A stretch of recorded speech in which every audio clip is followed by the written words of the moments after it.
We're coming on the air with breaking news, very sad news to tell the sports world. The LA Times is reporting that retired Los Angeles Lakers basketball star Kobe Bryant has been killed in a helicopter crash. It happened this morning. The chopper reportedly went down just before 10 a.m. local time. We've just learned that there were 9 people on board, according to the manifest. Authorities do believe 9 people perished, the pilot plus 8 other people. Bryant's daughter Gianna was also killed along with 7 other people. They were all flying to her basketball game when the chopper crashed. The Los Angeles iconic Laker leaves behind his wife and 3 young daughters. We get caught up in this world in debates and who's the greatest, and love to judge people and off the court and on the court decisions. I think a lot of times we forget about who people are. And I'm not going to say prayers and condolences because I don't even know how you capture this moment, man. Today's a tough day. Today's a hard day. And I hope that everybody at home, you give that person next to you whatever thing you have wrong in your life with them. If this might be small or big, let that go. It doesn't matter. I know I curse, I'm sorry. It's okay. None of that stuff matters, man. This is, it's about life and being precious with every damn second we have here.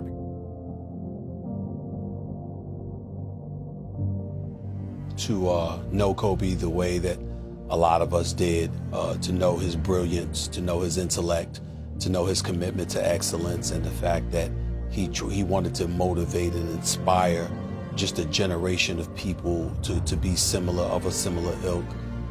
To see him gone at the age of 41, knowing that he had so much life ahead of him, is just devastating, because to be as brilliant and as gifted as he was, full of life and so much to live for, and so many people who loved him and appreciated him, to see him gone today is nothing short of devastating.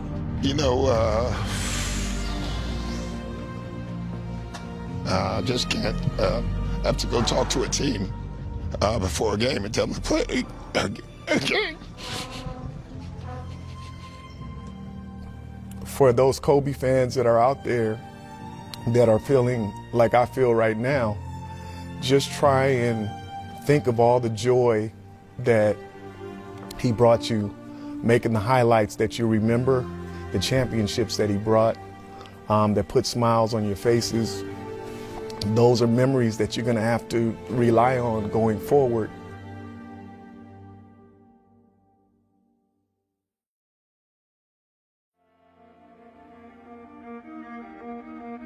Here's who tonight's speaker is. Before I introduce him, I want to tell you what some of his accomplishments are. Hang on. I got to tell you some of the things he's done. After the first one, you're going to know who it is. And if you're jacked up about it, I want you to holler and bring this building down. You ready? Let me say who it is first. First sentence. Ready? He is the greatest Laker of all time. 5-time champion. The only guard to play with one team for 20 years.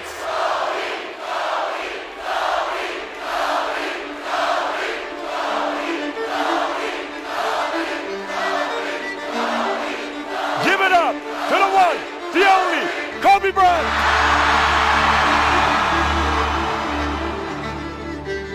You were pretty much certain from an early age as a kid that you were going to be an NBA player. Mm-hmm.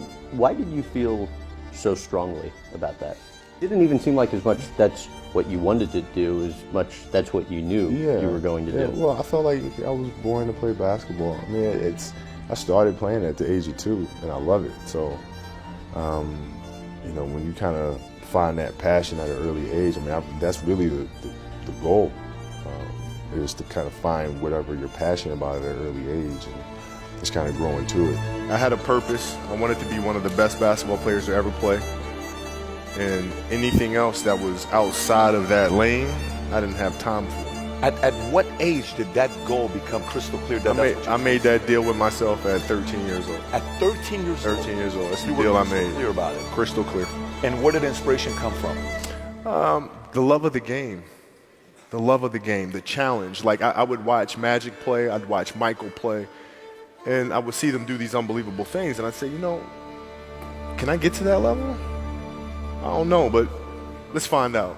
The mirror images of Michael Jordan and Kobe Bryant have always played out the same way. MJ sets the mold, and Kobe does everything he can to fill and expand it.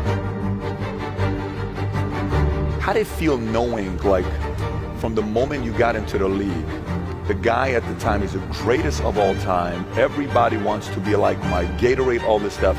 The level of respect he had for you when he spoke about you was different than everybody else. And you're an 18, 19-year-old kid at that time. Yeah. How did that feel when you heard how he spoke about you? It made me feel good, but no, like what I told him, I was like, you didn't say anything I didn't already know. So the level of fear that he inspired in others was insane. And I would tell him, I said, when I face him, we're going to go at it. He said, oh, you don't want to do that. I'm like, what? Man, you don't know me, man. And so when we matched up, I think he understood that. And, you know, when I was 18, my first year, he got the best of me a bunch of times. I was right there the next play. You're not intimidating me. Yeah. I'm not going anywhere. The important thing to understand for us all, he's not playing. No, he believes. He believes that he ain't joking. But that's why he's not joking. That's why Kobe Bryant is guarded by Michael Jordan.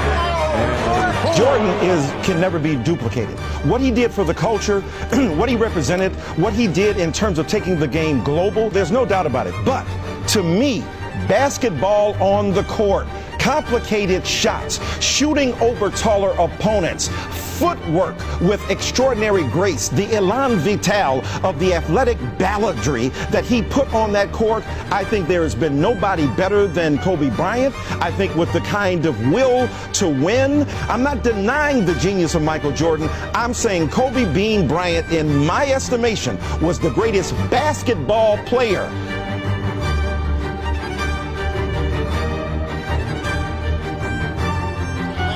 A drop down, Kobe! Oh! Up high, down hard, Kobe Bryant! I think MJ is the greatest of all time, but I think Kobe is more skilled than any player that's ever played that I've seen. Michael Jordan just seemed to have this otherworldly talent. Kobe had that too, but you could feel like you could reach out and touch it, that you might be able to be like him by watching him, by doing what he did. So on the court, you take that last second shot, you're trying to be like Kobe. You're yelling out, Kobe, trying to make it. How about the best advice you've ever gotten from him? Probably the best advice was to be me.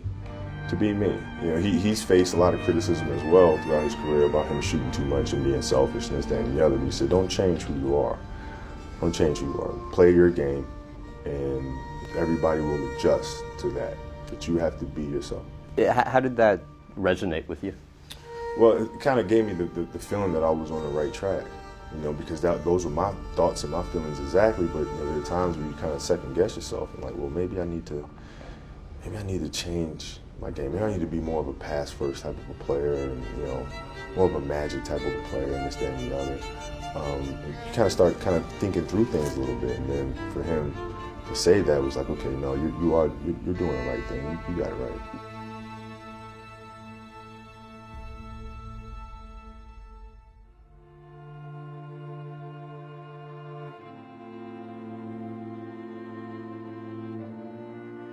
Is there a moment during your career that you would love to go back to, just to experience again? I think going back to draft day, that was, I would love to kind of relive that moment and be 17 years old and going through that process. What about it? Just it being just a new thing for me. I mean, I was 17. Now here I am with Allen Iverson and Marcus Camby and Ray Allen and Steve Nash and all these great players. And I'm a teenager, and I'm just kind of here for the ride. My name is Kobe Bryant. I'm 17 years old, and I've been lucky enough to live not only in different parts of the United States, but Europe as well.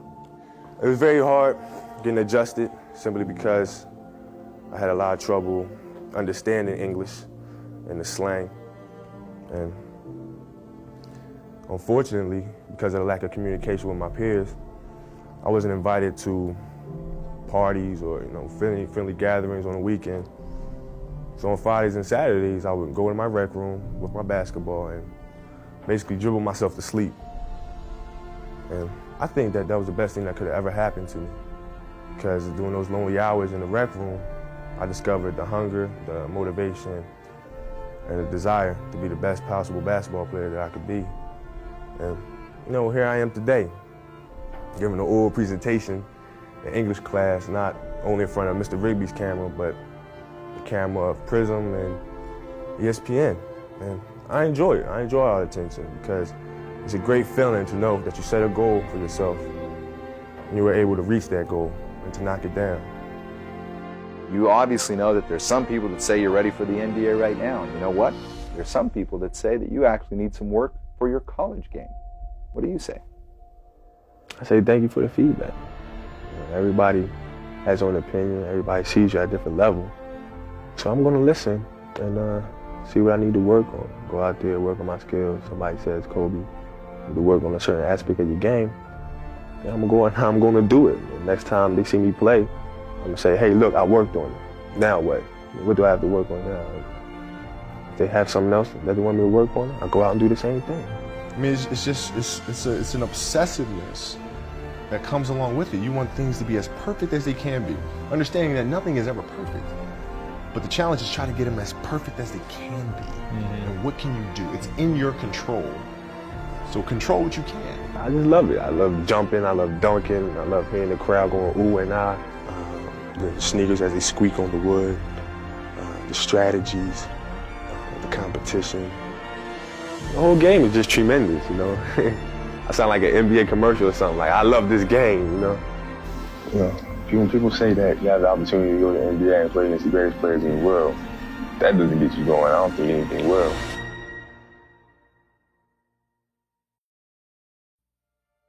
There's a lot of publicity, talk about, a high school kid wanting to be a professional player, and your first thought is, these guys can't do this. When he announced that he was going to become a professional, he was here in Los Angeles visiting with his agent.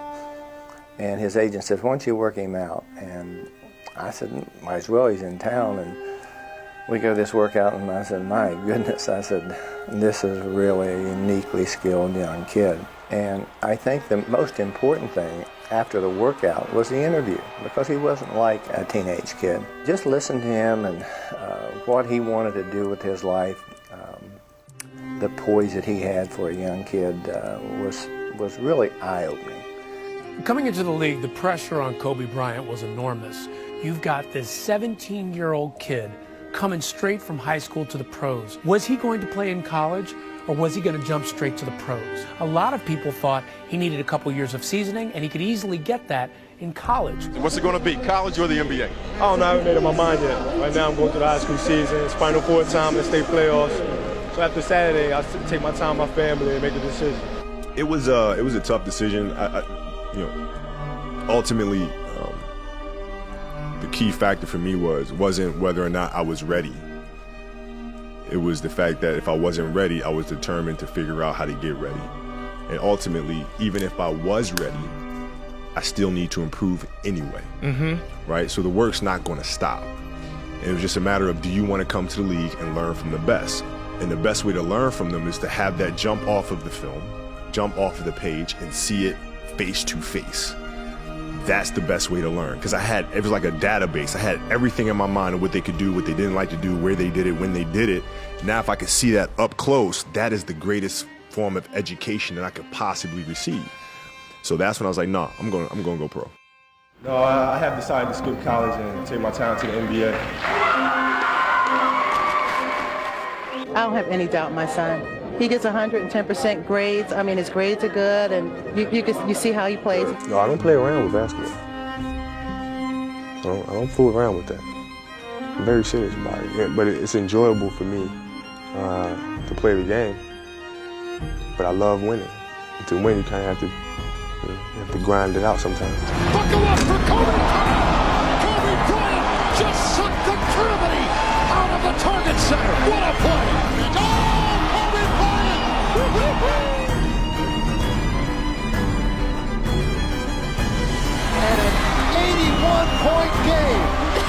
Come on. This is getting outrageous. That's not even fair. Is that fair? Bryant the drive. Kobe Bryant on a rack attack. To shoot it with three, with two, in trouble, forced up, and unbelievable. Bryant for the win. Bryant to shot.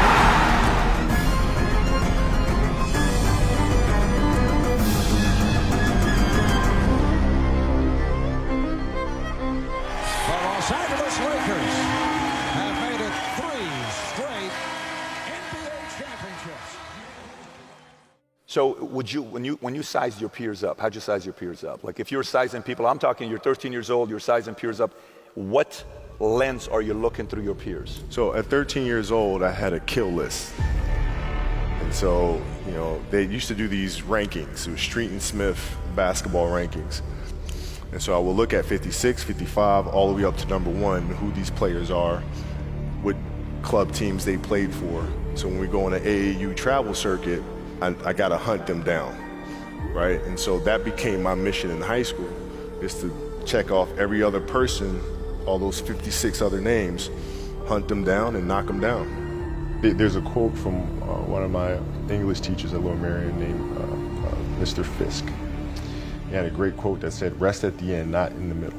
How did you get your mindset into this alter ego to be comfortable being Black Mamba? Like how did that happen? Mamba mentality came out of that Black Mamba character. And what that meant, long story short, was this sort of like take no prisoners, killer mentality. This mentality of you can do anything you want to do.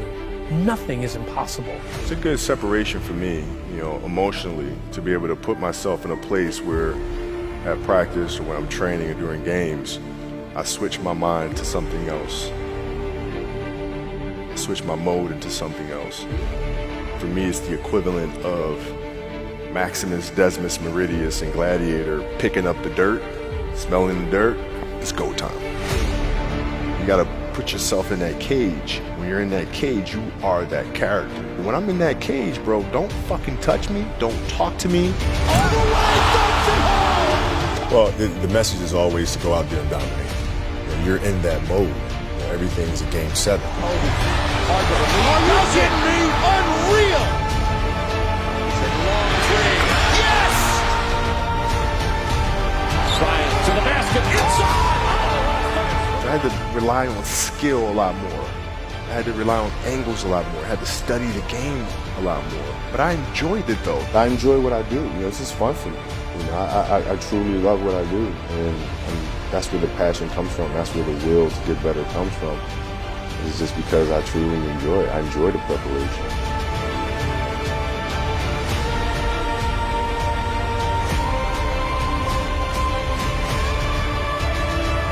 There's a difference between who you are and what you are.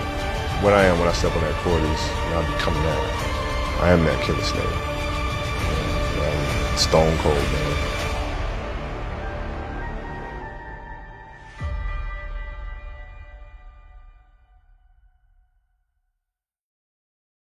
It's just a matter of what's important to you. Mm-hmm. And what's important to you. For whatever reason, you know, I felt like I didn't feel good about myself if I wasn't doing everything I could to be the best version of myself. Mm-hmm. If I felt like I left anything on the table, it would eat away at me. I wouldn't be able to look myself in the mirror.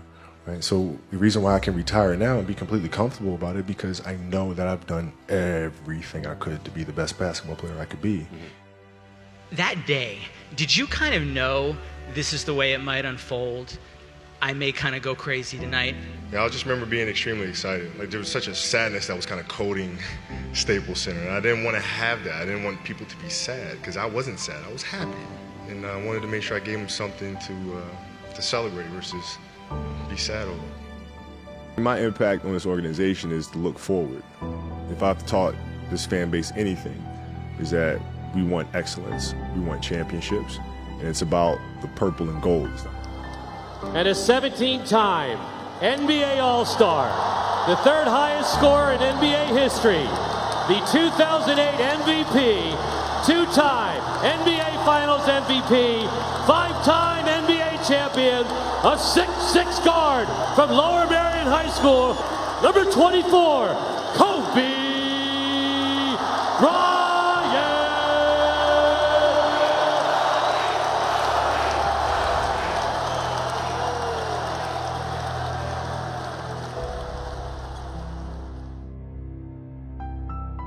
Were you nervous before this game?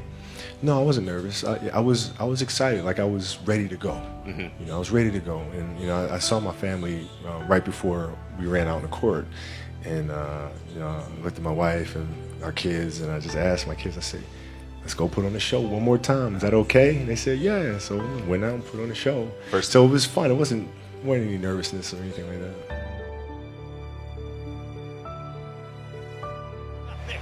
Bryant gets to the basket and has 47 points. And it's just like seeing this guy. He's so freaking determined to say, I came and gave everything I had, and I'm going to give it till the last freaking second. That's what you did.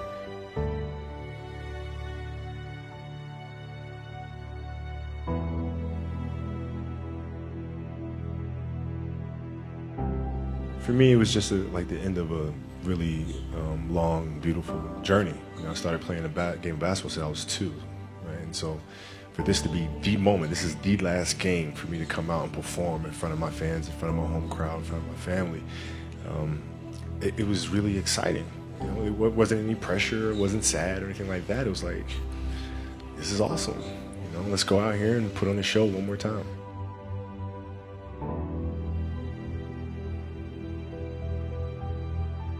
He has 6 60-point games in his career. Bryant for 3. Got it!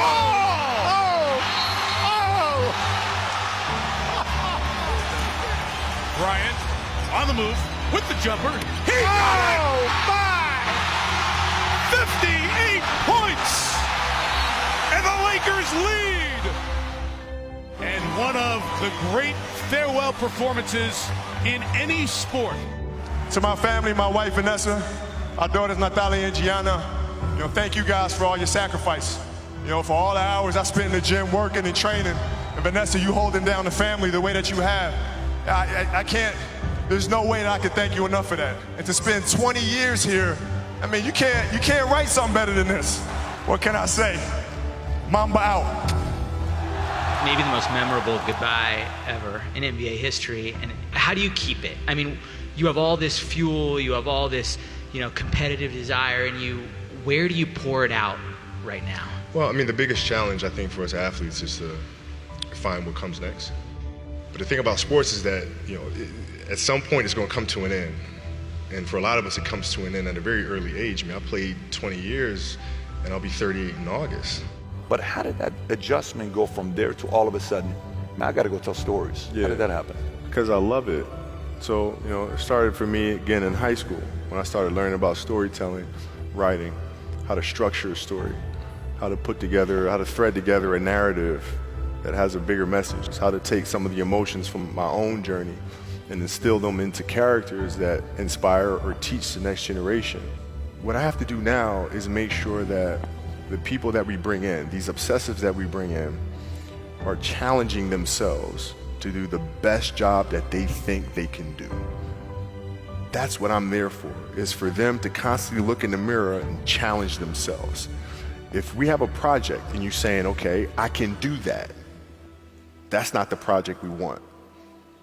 The projects that say, I don't know if I can animate that, I don't know how to do that, those are the things we want, because through that curiosity, you'll reach a level that you didn't think was possible. Why still wake up that early and train at this level in your life right now? So how can we teach our children what it means to work hard? Well, you do it through training, right? So when I get up in the morning, my daughter goes with me. 4 a.m.? 4 a.m. My 15-year-old goes with me. She goes with me before school, and it becomes a daddy-daughter thing. That's cool. She just got a permit, right? So she drives in the morning. It becomes a cool thing, right? But through that process, she understands the value of hard work and things taking time. And the same thing with my 12-year-old, right? She practices every day, right? And so it's through those behaviors is where I find the motivation to do it. Amazing. And what does love feel like for you? What does love feel like?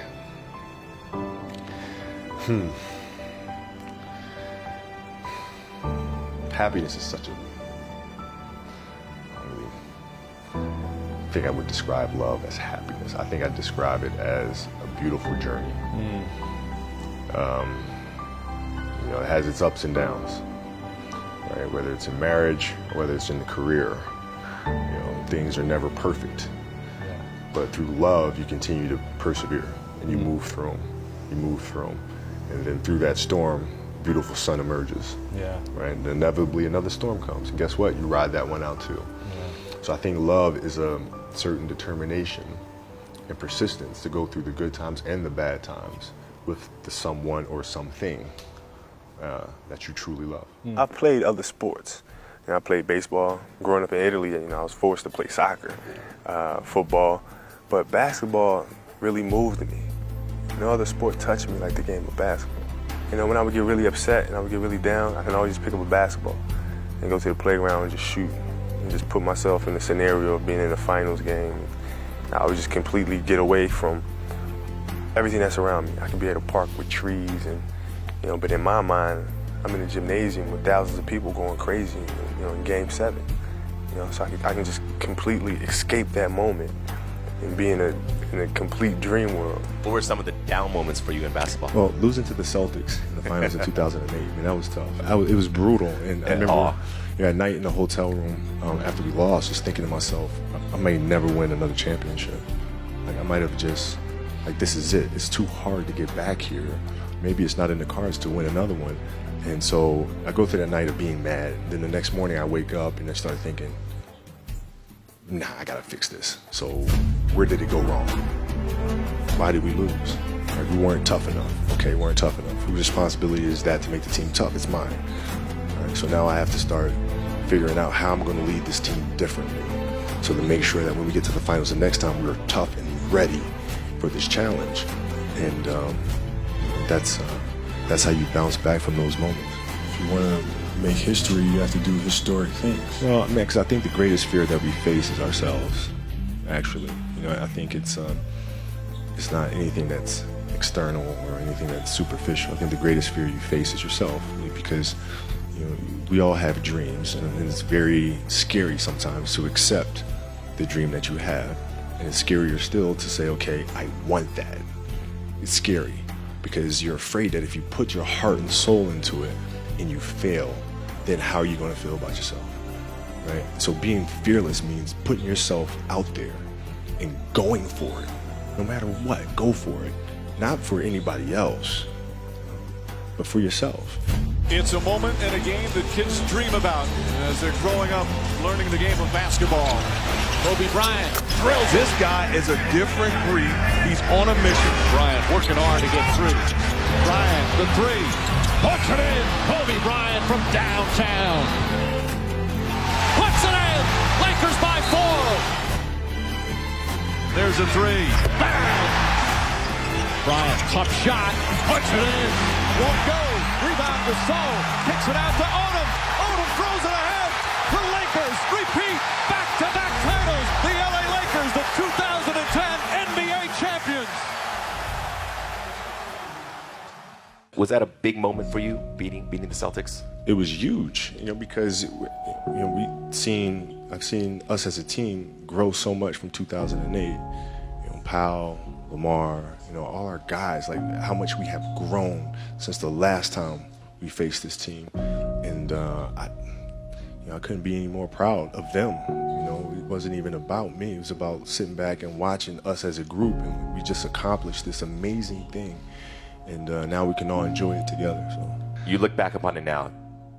Where do you see yourself? Did you do everything you wanted to do? Did you become the best basketball player you could ever become? It's weird. Like my vision of what my goal is changed drastically as I got older. It's like as a kid, I said I want to be the best ever, right? And now you go through your life and everything you do is try to be the best ever, be the best ever, be the best ever. And as you get older, you start understanding that those things are very superficial things, right? And everybody has a different opinion about it. No matter what you do, I can win 20 championships. There's always an opinion on who's the best. Everybody has different opinions. And so I started really kind of understanding maybe that's not the important thing. Maybe the important thing is to, you know, how do we as a team grow? How do I help my teammates be better? So that was the first change for me. And then as I got older still, it became more about how are you inspiring others, right, to find themselves. That is the ultimate championship. So won 5 championships, that's great. Another team won a championship this year. Team's gonna win a championship next year. Those things come and they go. But what stays is, how do you use your passion and use that to inspire somebody else to create their passion?